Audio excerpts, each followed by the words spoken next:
President Biden, welcome. When I do this podcast, I'm always looking for points of commonality. Being Irish is such a part of who I am. There are phrases that have lived on in my family. My mother always called me a bold stump. Conan, you're a bold stump. But I think there's so much of that that's just in who I am, and it's got to be a huge part of who you are, being Irish. It really is, but I think it's because, think about it, the Irish, even once they got here and made it, they were still viewed as lesser because they were Catholic. Yes. My mother used to say, remember, Joey, the best drop of blood in you is Irish. Remember, you're a Biden. I'm thinking, who the hell's a Biden? Yeah. And that's not Irish. Right. Biden's not Irish. Right. It's kind of all about principle and pride. Yes. It was instilled in us by my mother that we are proper Irish. We are lace curtain Irish. Now, my mother's father had been a policeman, Worcester, Massachusetts, directed traffic, made, I think, $55 a week. But my mother was able to go to Vassar College and then Yale Law School. So it was all about moving upward in our world. And it was very important for our mother that we were proper. And then I get into this business where I professionally make a fool of myself. She had to figure that out. But it's a lot about pride. It's kind of expected, you think. I mean, look, for years before our ancestors came, mine came in 1848. Mm-hmm. My mom is 100% Irish. My dad is a quarter Irish. Yeah. But, you know, they got in those coffin ships in the 1850s, and they came leaving a sense of being always ridiculed and looked down on. And there was an enormous pride in our literature. Yeah. Well, whether you were a farmer or a poet, there was always, it's just something about, look, we know who we are. Yeah. We know who we are. My mother would say, Joey, never bow, never bend, never yield, never. She sounds tough. My mother was 5'1". 5'1". 5'1", almost 5'2", and she was everybody's mother confessor. I show a picture of my mom. You got to come over to the Oval after this is over if you have a minute. It's funny, you're offering that and your staff is all saying no, absolutely not. Well, because you know what? They've looked into my record. Well, they looked into mine too, so we're okay. But there's a picture of my mom by my desk, and my mom is holding Barack's hand on the night we get announced out in Chicago, 1 million people, et cetera. And my mother was everybody's mother confessor. Everybody would go to my mom for advice, or they had trouble. And so my mom, she was hearing somebody's confession, figuratively speaking. She'd sit so you could see her profile when you came in the door, and she'd go like this. Like, keep moving. Keep moving. Keep moving. I called her, and I said, the president asked me to be considered being vice president. I don't want to do that. I said, Brock, I don't want to be vice president. Right. Finally, he said, well, damn, it's only you. There are no other choices. And no, that's what he said to me. And so he said, go home and talk it over with your family. I was on the train. It was when he became the de facto nominee in August. Mm-hmm. So I go home, sit everybody down. Everybody wants me to do it. I didn't want to do it. I looked at my mom, who was living with him because my dad had passed. And she said, Joey, remember I called you and I asked you about what kind of guy he was? And you said he was honest and smart. I said, yeah, let me get this straight, honey. The first black man has a chance to be president, says he needs you. You told him no. Wow. I said, whoa. Anyway, there's a picture of my mom when she wasn't even supposed to be out with 1 million people out in Chicago when we got announced. And we walked down, she walks off the stage, and there's a picture of her grabbing Barack's hand. She says, come on, honey, it's going to be okay. She walks out. That's fantastic. No, that was my mom. But I mean, that's it doesn't matter what you achieve in this life. I mean, this is a big moment for me. I'm a huge history buff. I am an amateur presidential historian, and I've interviewed presidents in my day, but never a sitting U.S. president. So I want to get it on the record that this is a huge honor for me. It's a big deal. But I love that whoever you're talking to, and one of the reasons that I love doing this podcast so much of us are the same. 92 years old. My mother tells me to do something, I'll do it to this day. She may not like the way I do it, but no matter what I've achieved in this life, it's fascinating to me that you were waffling on the vice presidency and your mother said, you're doing it. Yeah, well, she said, this guy says he wants your help. And you told him no? Yeah. But my mother and my father was a really honorable guy. His phrase was, you're a man of your word. Without your word, you're not a man. Remember that. Remember that. That was my dad. Yeah. Everything with him was about the notion of just being honorable and straight. Never lectured it, just did it. It's funny how we keep these people with us. I have on my desk, I did a performance at the Kennedy Library, in Massachusetts. And my parents were in the audience, and someone snapped a picture of the both of them laughing. They sent it to me, and I have that on my desk because I think that's the only reason I do what I do. It really did start when I was a kid in the 60s in a high chair, making them laugh. That was my first audience, and those are the people I'm trying to impress, and I'm still trying to impress them, you know? Well, it's interesting. How many kids in the family? There's 6 of us. When my dad died, everybody thought that I should be the one to do the eulogy. We all sat and wrote it, the 4 kids. Mm-hmm. What stunned me was my dad was a man who came up in the 30s in high school and you didn't tell your daughter how much you loved her and always hugging her. You just... that's it. Yeah, it's generational. It didn't happen. But so what amazed me is the different relationship he had with each one of us. Mm-hmm. My sister Valerie he loved her and adored her, thought she was beautiful, and she is, but he'd never say it. He didn't say it out loud. So when we're writing the eulogy together, all of us, my brother Jimmy, who was more like my dad than any of us, he said, well, talk about the time Dad took me flying as a pilot. Mm-hmm. He took you flying. Yeah. But he said, now don't tell anybody. He went down to Newcastle County Airport, rented an airplane. None of us ever knew it. Right. You all saw different versions of it. Yeah. Yeah. I mean, it really wasn't my dad. He didn't preach it. He just did it. It was about integrity. You had to be honest. Mm-hmm.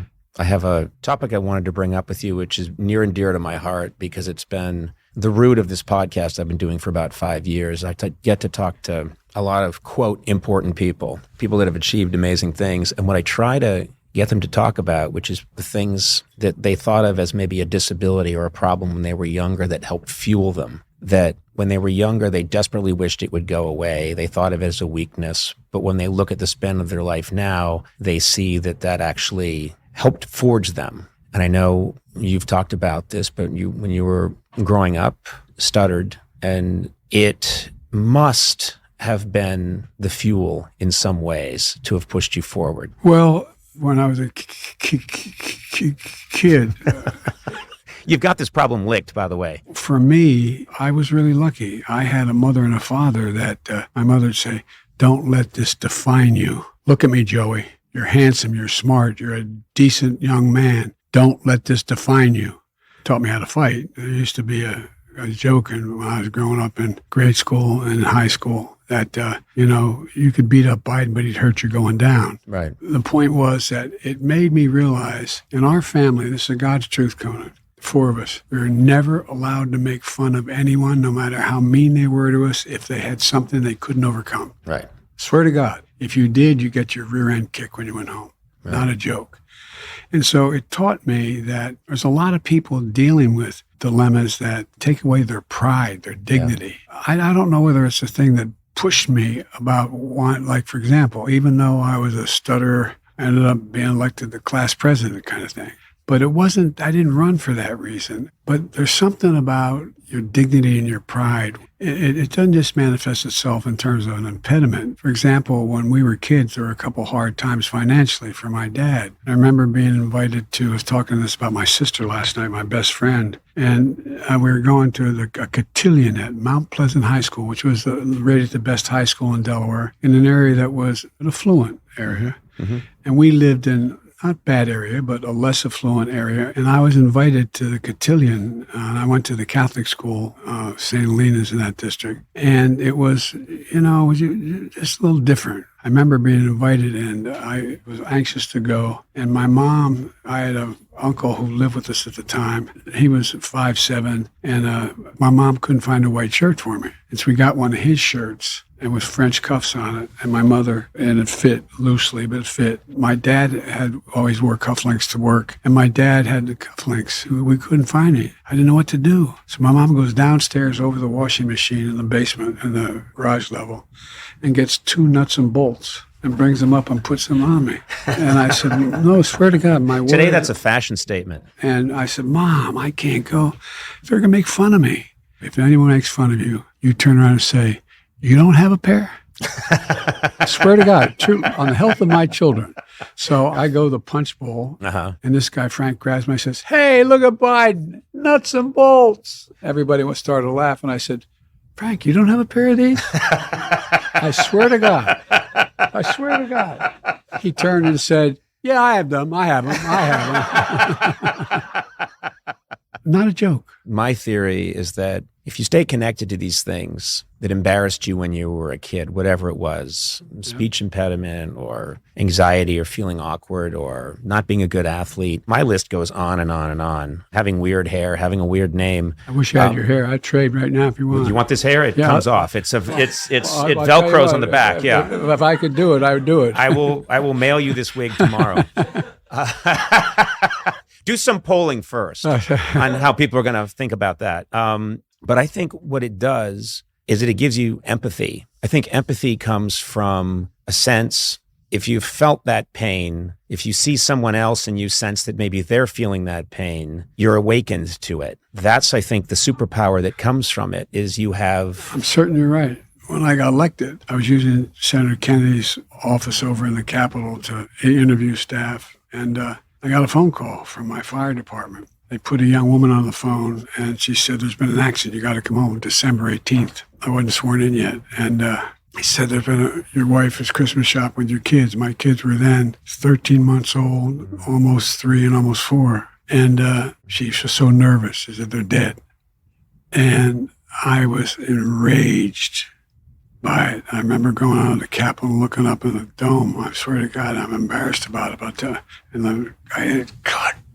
I just screamed and didn't know when my boys were alive. They were badly injured, skull fracture and a bow at every bone of his body broken. Virtually, he was in a body cast, arms, legs. Anyway, what I learned, though, is that after that, when I'd show up at a friend's viewing, a family viewing, and they'd stop everything. The family would stop, even if they didn't know, and they'd come to me, just come to me. And I realized what they're really saying is he lost what we lost, and he made it. He's still walking. Yeah. People have to know that you can persevere, you know. Yeah. And if you made it through, they think, well, maybe I can't. Maybe I will. I've spent a lot of time with families that are going through tough times. Yeah. Because, it gives them some solace. And I want to be clear. I was really lucky. I had enormous help. By the time I came home, my sister and husband had given up their apartment and already moved in to help me raise the kids. My brother did. We have an expression in our family, for real. If you have to ask, it's too late. If you have to ask, it's too late. Never had to ask. And think of the people gone through the stuff that we're talking about. They're heroes. They get up every day, put one foot in front of the other, and do it by themselves. So I had an enormous advantage dealing with my things I went through. I try to impart that to my kids, that whatever you're going through, even if you're miserable right now, it's going to yield something later on. Of course, what you're describing is the worst thing anybody can describe. And what they're going through usually is something extremely minor. The scale of it, it's the same principle, which is... Absolutely. The scale varies, but the help needed. You clearly have a strong moral compass. You do things that you think are right. You take positions sometimes that you think are right that maybe aren't always immediately popular or popular with everyone, but that's part of the job. Well, it is part of the job, I think, but it's also part of, how we were raised. I used to kid Barack. We'd sit down every morning at 9 o'clock together for the first 10 minutes to half hour. I used to say to him, all politics is personal. Yeah. That's what I say to him all the time. We used to know one another better.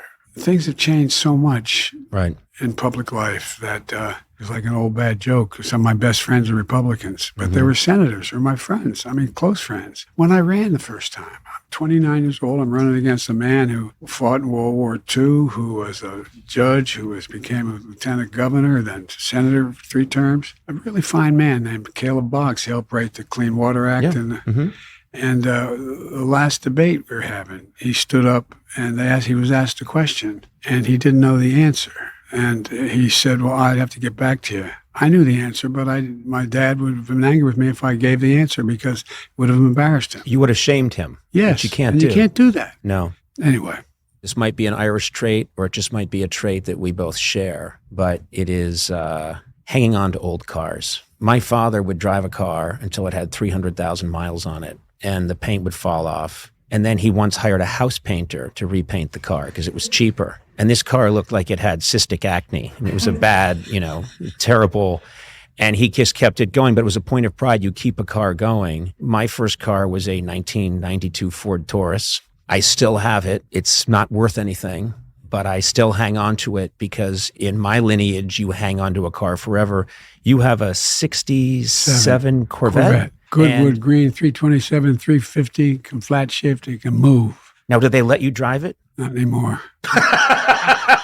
But no, seriously. I think I saw a tear in your eye right there. By the way, they take me out to the Secret Service test track, which is an old runway. Yeah. I've got my Corvette up to 132 miles an hour. It's only 327. The reason I had the Corvette, 1967, when I was marrying my deceased wife, who came from, her dad was a Navy guy, owned some restaurant. Wonderful, wonderful man. But they're of greater means than we were. And my dad, he wanted to give us a wedding gift, and he couldn't afford anything of consequence. He said, Joey, give me your car. I had a 62 Chevy Bel Air, and she had a Pontiac Tempest, a 64, I guess it was. I'm not sure the year. And he said, I'll fix them all up, and that'll be my gift to you guys. You can come pick them up. She was down in Delaware 10 days before the wedding, before she went home. So we went to pick up the car at the dealership. He was a manager of the dealership. Anyway, we pull up, and everybody, from the mechanics to the salespersons, everybody's outside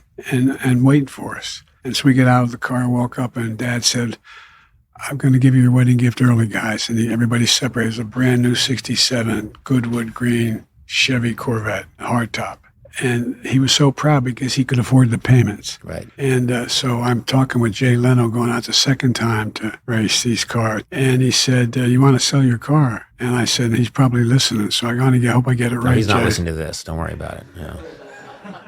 Well, he may learn something. Yeah, he should. He should learn. But anyway, yeah. I said, I noticed you have in a glove box, you have the original sticker. Yeah. I said, yeah, I didn't realize I have all that. And he said, you want to sell it? And I said, I don't think so. My son would come down from heaven because they rebuilt the engine, all original parts. And he said, you get $144,000 for it. And I said, no, can't do it. For 36 years, I was also the poorest guy in Congress, but I couldn't separate for that car. By the way, the new Corvette coming out, this one, electric, 0 to 60, 2.9 seconds. Are you going to drive that one? I'm going to give it a shot. I drove the other. I can distract the Secret Service. Well, you can make a run for the car. By the way, I drove one of those big Ford Broncos. Yeah. Electric. Yeah. 4.9 seconds. Oh, it's unbelievable. Mine is 5.2. Right. And that's flat shifting. But all kidding aside, I just love cars. I don't know a damn thing about the engines. I don't know anything about it. I just know how to drive them, and I love it. I just know there's a big wheel in the front, and I put on the gas, and I move forward. That's all I know. Well, by the way, you know the new ones? They have a launch switch. Like I got the a Porsche up to 171 miles an hour. And what you do is you put your foot on the gas and the brake. And on the button on where the gear shift is, you hit launch, and you watch the launch symbol inside the speedometer, and it counts down. And when it gets down to 0, you just take your foot off the brake and you move. It is like, boom. It is incredible. Hearing you talk about cars, it's the most excited. Well, yeah.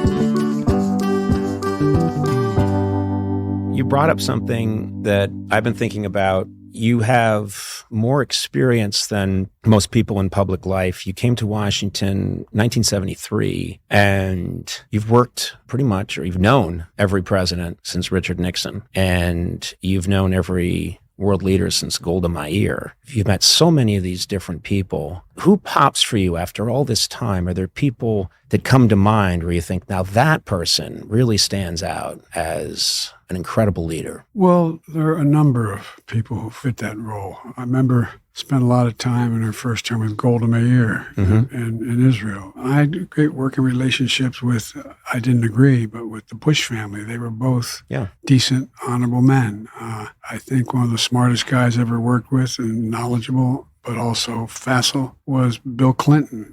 Look at Barack Obama. He has a backbone like a ramrod. Yeah. And the guy that I recently saw was a guy who was just really totally decent, and it was as good a former president as a president, and that was Jimmy Carter. Unbelievable. Yeah. Yeah, I went down to his wife's funeral and saw him. He was in tough shape, and as I went over to give him a kiss, all he said was, "I love you." Yeah. And, you know, Republicans I became close friends with, like Chuck Hagel, man. I mean, there's a guy, talk about courage, decent, honorable guy. You were good friends with John McCain. Real close. I never voted for John McCain, but I respected him and I admired him. And I didn't vote for Mitt Romney. I admire him too. He's an honorable man. I respect him, and I think he's an honorable man, and I think those are both men that have a strong moral compass. And so it begs the question, we're living in this time now where having those kind of relationships, you think about Ronald Reagan working with Tip O'Neill. You were there for that. You saw that. That used to be how it worked. And I don't know, do you think we can get back to that? Well, you know, it's interesting. And I guess it was my 6th year as vice president, toward the end of the vice presidency. And to recall, my responsibility was to deal with the House and the Senate, Congress. And I realized there were new senators that I didn't know that well, like I knew most of them. So I went over to the private Senate dining room to meet the new ones. It's gone. And right after I got elected, I didn't want to be here because my wife and daughter were killed. And anyway, but a group of 5 senators came to me and saved my sanity, starting with Mike Mansfield, Teddy Kennedy, a guy from South Carolina, Fritz Hollings, anyway, Eagleton, others. Right. To convince me, just stay 6 months so we can help us organize. Well, they already had 58 Democratic senators. They didn't need, and I had elected a Democratic governor, so it would have been a Democrat. But I stayed, and I used to spend a lot of time trying to avoid being with people. And finally, one day, Teddy came in and said, "You're going to lunch with me, and just come and sit and listen." And I'd go over and sit down, and you get to know people. And then you travel when we travel together. And it's kind of hard to really feel the vitriol for a man if you learn his wife has breast cancer, or if he has a child with an alcohol problem, or if he has, it humanizes people. And you get to know people. It's what Michelle Obama, I think, says you can't, it's hard to hate up close. Well, that's a great line. And I think I can tell, and this relates a little bit to earlier when we were talking about this Irish quality, but I know that I like to be in a room with people. When COVID was happening and I was talking to people on Zoom, I felt like I wasn't quite coming across the way that I wanted to. I like to be in a room with people and let them take the measure of me and I take the measure of them. And I get the feeling that what really helped us in a bipartisan era, the Washington you came to, is that people were in physical proximity. They were. The dining room that you were in. That doesn't happen anymore. Yeah. And so it's a lot easier to hate when you don't know. And so, as I said, I went over and found out there was nothing there. Nobody to talk to. Right. By the way, John McCain became we were like brothers. Yeah. He asked me to do his eulogy. He asked you, to speak at his, to do the eulogy at his funeral. But interesting thing, he had been released as a prisoner of war, came back to the Senate and to be part of the military cadre that sits down in the Senate, that travels with senators when they go abroad. And John ended up traveling with me well over 300,000 miles, and we became friends. As a matter of fact, I introduced him to his wife. We were going to Japan, and we stopped in Hawaii, and the admiral's daughter was this beautiful woman who now works with me. And he talked about it. I said, "Go up and meet her." And he wouldn't do it, so I went up and I introduced them. They ended up getting married. And we were friends. Have you done a lot of matchmaking in your life? No, but John would have done it for me. Yeah, in other words, for you. He wanted to, but he didn't want to be. He was still in the military. We were in a military base. Sure. And I'm one of the ones that talked him into running for office. I knew he wasn't going to run as a Democrat. And he ended up running. And we would argue like hell. Hammer and tong like two brothers. But then that was it. That's a good way to put it, because I have that relationship with, one of my brothers in particular, my brother Neil. We're very close. We love each other. We argue. We just really go at it. And then we put that aside and we have these great conversations and laugh. And I say, "Okay, I'll talk to you tomorrow." And he says, "All right, we'll see you tomorrow. Love you." That's the conversation, but there's a safety. There feels like there's a safety in these relationships. Maybe that's what we're getting away from a little bit is, I don't know if it's social media. I don't know if it's the politics has changed. So I think it's changed, but drastically. I think it's beyond social media. I think it's the media generally. Yeah. And I'm not blaming the media, but things have changed. I mean, Yeah. who are the editors anymore? You don't have somebody saying, no, you can't print that in this paper because that's not accurate. There's no editors anymore.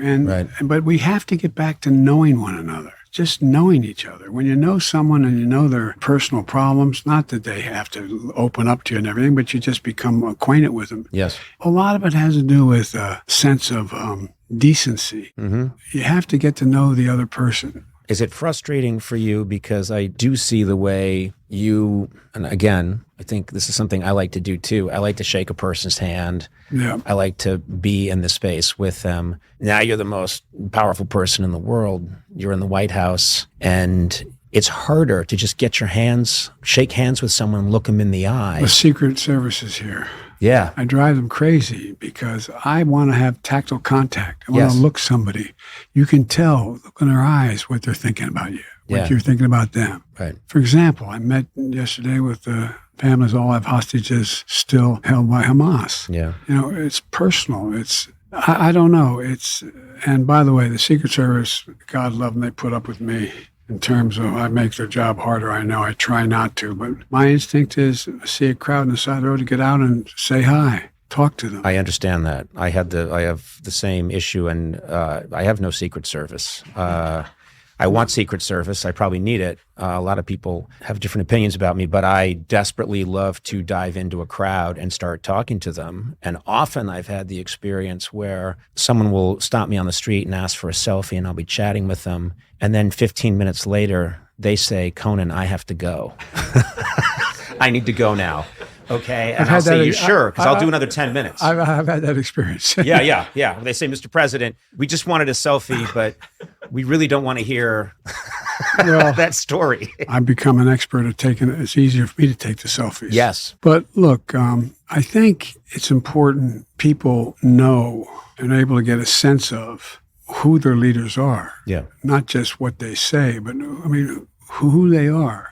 It's one of the things about the presidency that's, it's amazing to me, understandably, how people, if they know your background and know what you've done, there's more of a connection. Like, for example, people were surprised I wanted to go into Kyiv in the middle when the attack was taking place. I was going to ask you about that because I believe I was trying to find a precedent, but you've gone to 2 active war zones, and that is highly unusual. And I don't know how, first of all, was the First Lady okay with that? When you said, I'm going to go into... Yeah, she was. She is a tough lady, and she knew I wanted to demonstrate that, first of all, I wanted to see for myself what was happening. Now, the Secret Service, God love them, the last thing they want to do is put a president on a train, 10-hour train ride. Yeah. And when we got off the train and I met with Zelensky, we really do have a moral obligation to help these people.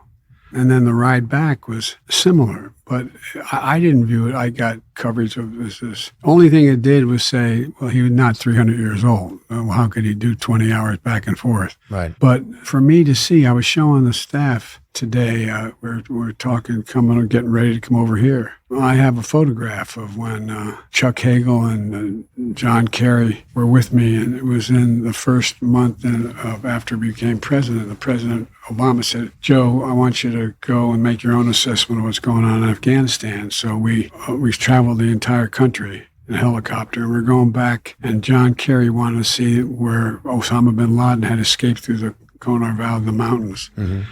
And our helicopter was forced down in a snowstorm, and barely they found us place to land, which was incredible. And there's a picture of us all standing behind the helicopter to stay warm. I think it was something like 18 below zero. It was only 17 clicks from Bagram Air Force Base. And I'm looking at that and thinking to myself, the guys I was with, the CENTCOM commander, the pilots, John Kerry, Chuck Hagel, because, we wanted to see for ourselves what was real. If you're in a briefing room and someone's giving you papers or they're showing you photographs, it's really not the same. You've got to go there. No, it's not the same. And it depends on who's talking to you. And by the way, it's really tough, I think, for a briefer to come in and sit down with the President of the United States and tell them this, that, the other thing. And the people that matter of fact, I'm going to be seeing Chuck Hagel after this program. He's going to come over to the office. We're still friends. He's a Republican.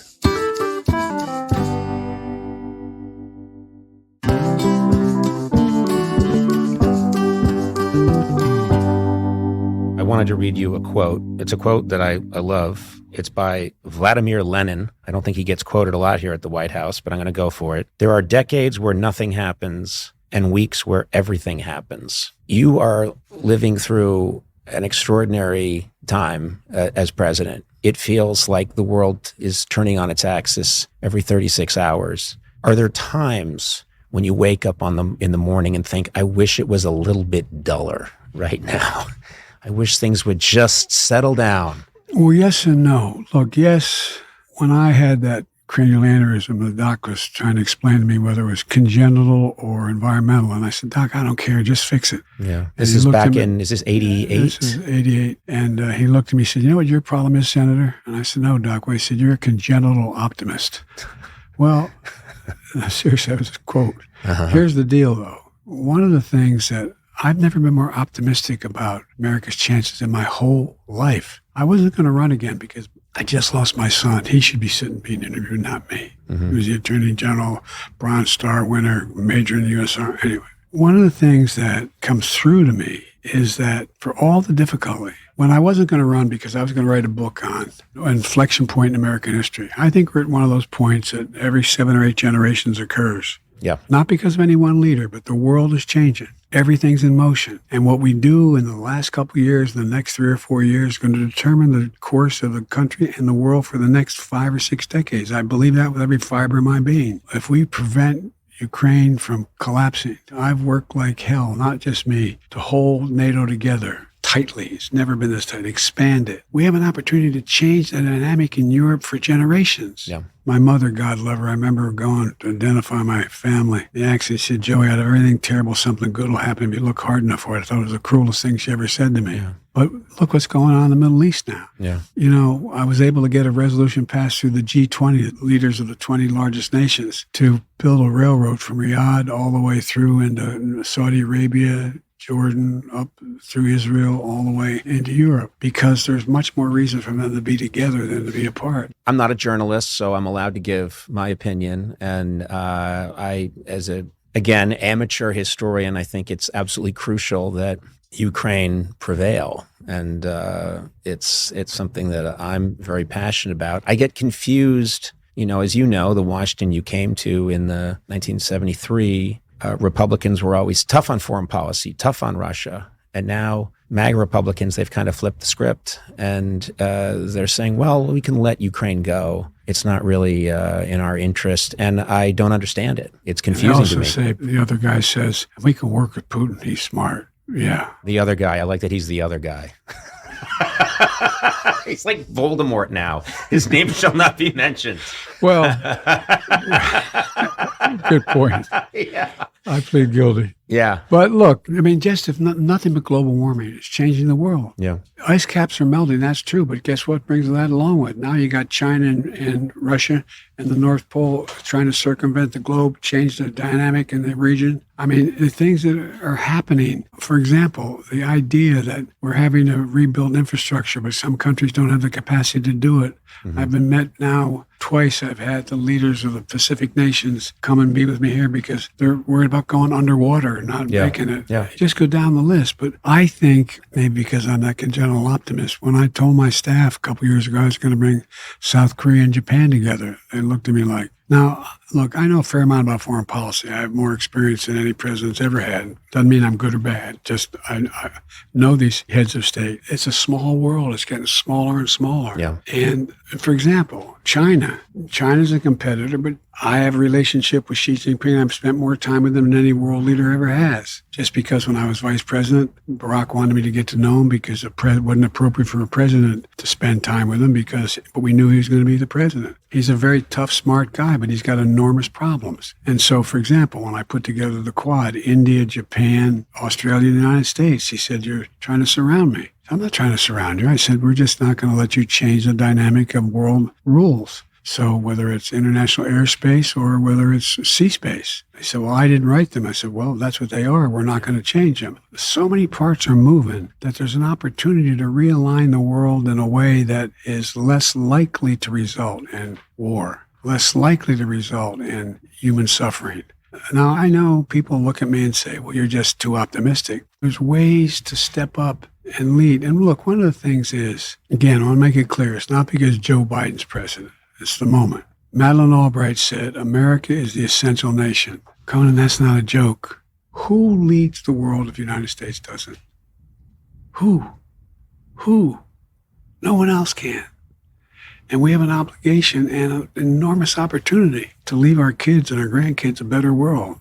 Well, I like that you describe yourself as an optimist, congenital optimist. I always tell people I'm a 52% optimist. There's a good, healthy dose of me that is very worried and very concerned, but I always lean towards optimism. It's the more challenging standpoint to take. Well, don't get me wrong. I have written about, and I think I know pretty intimately, downside. Yeah. But look, we got to remember, we're the United States of America, for God's sake. Nothing is beyond our capacity when we work together. I mean, it really isn't. Think if we're the only nation that has come out of every crisis stronger than we went in. Mm-hmm. I did want to end on, I've been doing this for a long time, and so it was a big honor when I got the call that the President of the United States was going to speak to me in the White House. Come on. And it's an honor, and I'm rooting for you. And as the Irish say, God bless you. Thank you. Thank you for taking the time to do this. Oh, come on. Do you guys have a chance to come over and see the Oval? I'd love to see the Oval. Come on, let's go do it. All right, let's do it. Thank you. Thank you.